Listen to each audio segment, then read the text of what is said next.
Now children, let us start with the diary of Anne Frank, what she wrote on Saturday 20th June 1942. This entry we would start.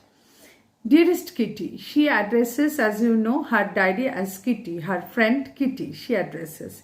Dearest Kitty, our entire class is quacking in its boots. The reason, of course, is a forthcoming meeting in which the teachers decide who will move up to the next form and who will be kept back. That means the results are to be declared.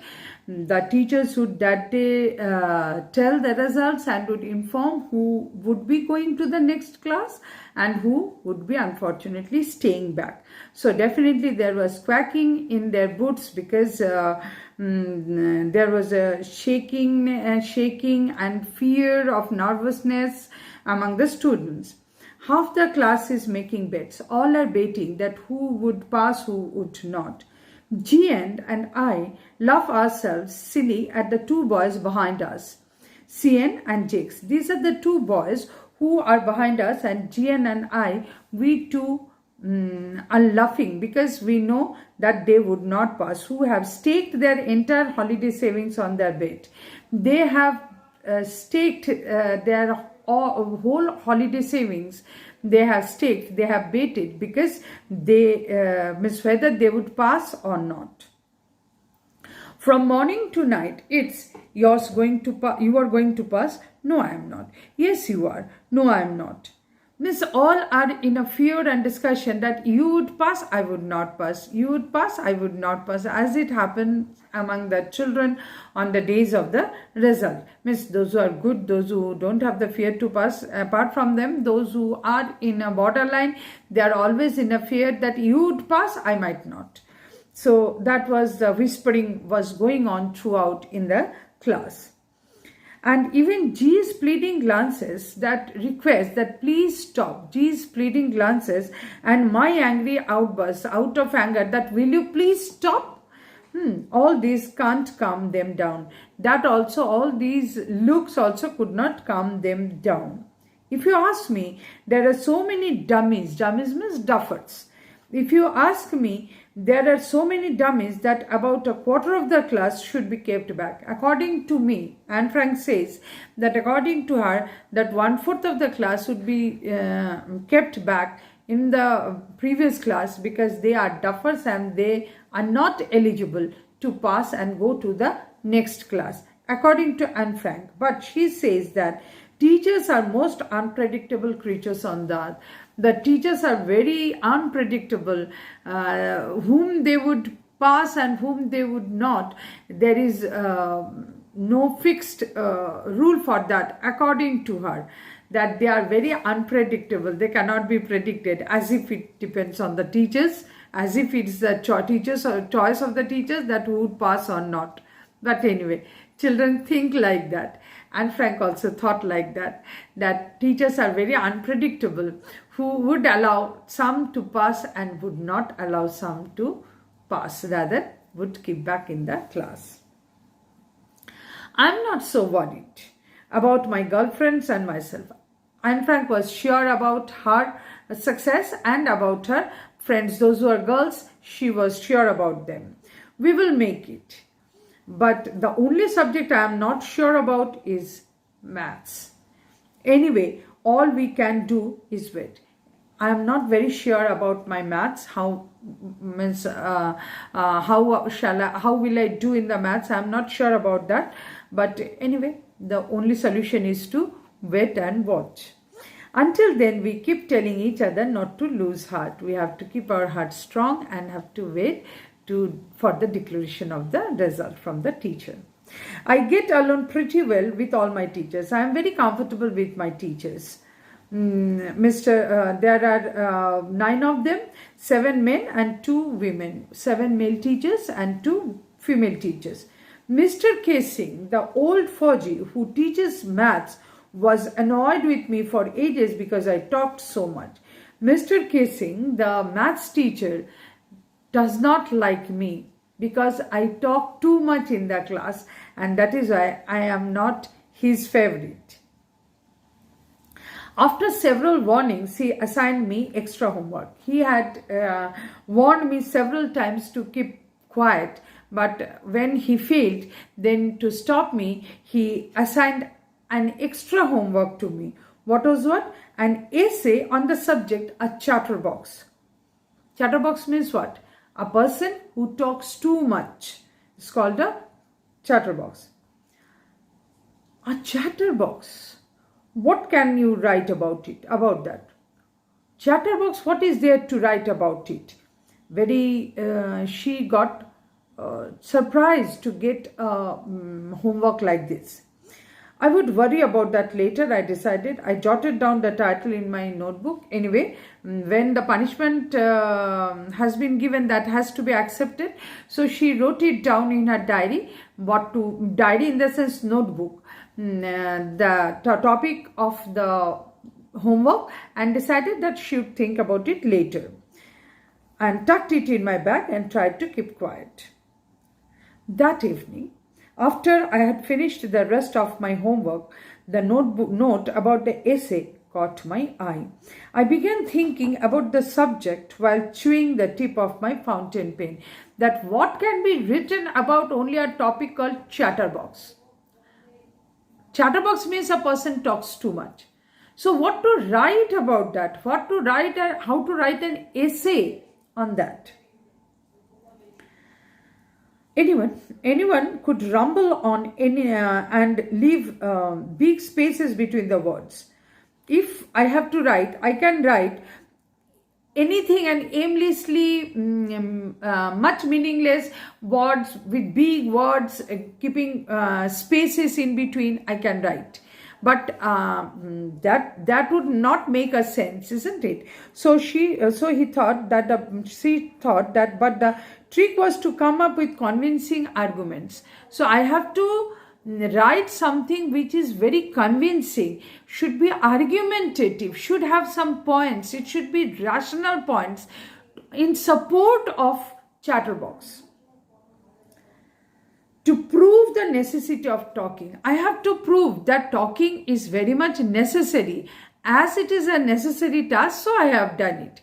So I have to place it in that way with strong points in favor of talking. I thought, and suddenly I had an idea. I wrote the 3 pages Mr. Casing had assigned me and was satisfied. Now I have written, and I handed over my answer to my teacher, and the teacher was very satisfied also, and argued that talking is a student's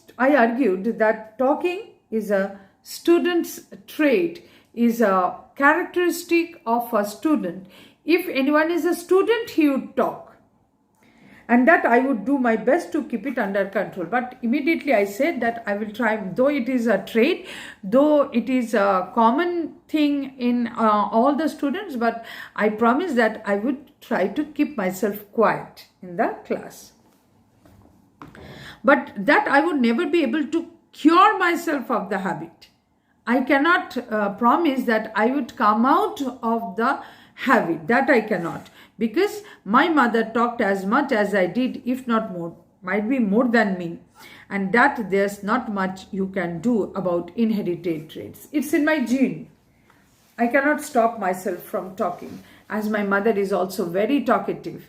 And so I can control myself, but I cannot stop it. Mr. Kissing had a good laugh at my arguments. He enjoyed it. But when I proceeded to talk my way through the next lesson, he assigned me a second essay. At that time, he was satisfied, and he left me and allowed me to be in the class. Then I continued with the class, but in the next lesson, again I talked. So he assigned me a second essay, another punishment. This time it was supposed to be on an incorrigible chatterbox. Incorrigible means who cannot be corrected, who cannot be changed. So now an incorrigible chatterbox, because she wrote about chatterbox, but still she continued talking. So next time the punishment that came up, it was an incorrigible chatterbox. That is a chatterbox who cannot be corrected or stopped or cannot be changed. I handed it in, and Mr. Kissing had nothing to complain. Again I wrote, and successfully I wrote. And I did not give any chance to Mr. Kissing to complain about for 2 whole lessons. I wrote, he felt satisfied, then 2 more lessons he allowed me to do properly. However, because she mentioned that she cannot stop. So though she wrote nicely and got the appreciation of the teacher, satisfied the teacher, but continued in talking also. That is also there. However, during the 3rd lesson, he had finally had enough. And Frank asked punishment for talking in class, write an essay titled "Quack, Quack, Quack," said Mistress Chatterbox. 3rd topic when came, 3rd lesson, he got so much fed up that he could not control or could not stop himself, assigned Anne Frank another essay on the same topic. Now the title is a bit changed. First was Chatterbox, second time it was Incorrigible Chatterbox, finally it came Quack, Quack, Quack, said Mistress Chatterbox.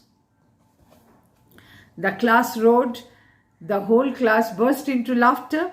I had to laugh too. I cannot be different. I cannot show that I am tensed, nervous, or if I do not laugh, that means I am scared of my failure. So I cannot do that. I had to laugh. Though I would nearly exhausted my ingenuity on the topic of chatterboxes. So many times I have written on the same topic that I am almost exhausted with my genuinity. I don't have more points in support of this chatterbox. It was already such a tough topic to write. Then thrice on the same topic. Definitely it was very hard for Anne Frank to continue with that topic. It was time to come up with something else, something original. And my friend San, who is good at poetry, offered to help me write the essay from beginning to end in a verse, and I jumped for joy. San now this time helped me out. She helped me to write the entire essay in the form of the poetry. And I was very happy and delighted that it now again 3rd time also it would be an original piece of writing. Mr. Kissing was trying to play a joke on me, and with this ridiculous subject, with this funny subject, he tried to make fun of me. He tried to make a joke with me, but I would sure the joke was on him. But I would not lose.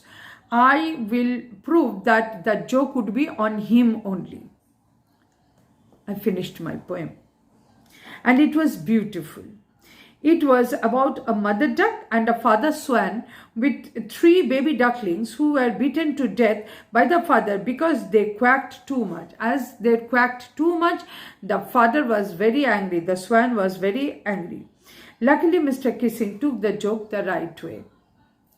Mr. Kissing understood the joke. As the father swan beaten them to death for talking, in the same way, Mr. Kissing was also trying to almost put Anne Frank in such trouble, almost near to death, by writing thrice the same on the same topic for talking too much. He understood the joke. He understood, he realized his mistake. He understood what Anne Frank wanted to convey through her poem. Luckily, Mr. Kissing took the joke the right way. He read the poem to the class. Now he recited the poem in the class also, read it out in the class very funnily, interestingly, adding his own comments and to several other classes as well. And not only in their class, he enjoyed it, he took it in such a positive way that he read out the poem in their class and he read out the poem in other classes also. Since then, I have been allowed to talk and haven't been assigned any extra homework. On the contrary, Mr. Kissing's always making jokes these days. Nowadays, he is not annoyed with me. He makes jokes with me. He has realized his mistake, or he has realized my my weakness of talking, and he has pardoned it and allowed me to be in the class with my talking. So, yours, Anne. This is an extract from the diary of the young girl with slight adaptation. So, this is a part from her diary. Just only a simple portion, one day's entry from her diary. In that way, several pages are there in her diary. If you read, you will find out, you will see how simple the language is, very lucid, free-flowing, a small girl of 13-year-old writing. So definitely it will be, and it has been written in her own way, in your way, as you think that teachers, they are unpredictable, teachers, they give punishment for talking, teachers think in their way, students think in their own way. So this is Anne Frank. Read it, try to understand it, enjoy it, and remember that that very important line, that paper has more patience than people, and quack, quack, quack, those lines to explain. So please read it and enjoy it. Thank you, children.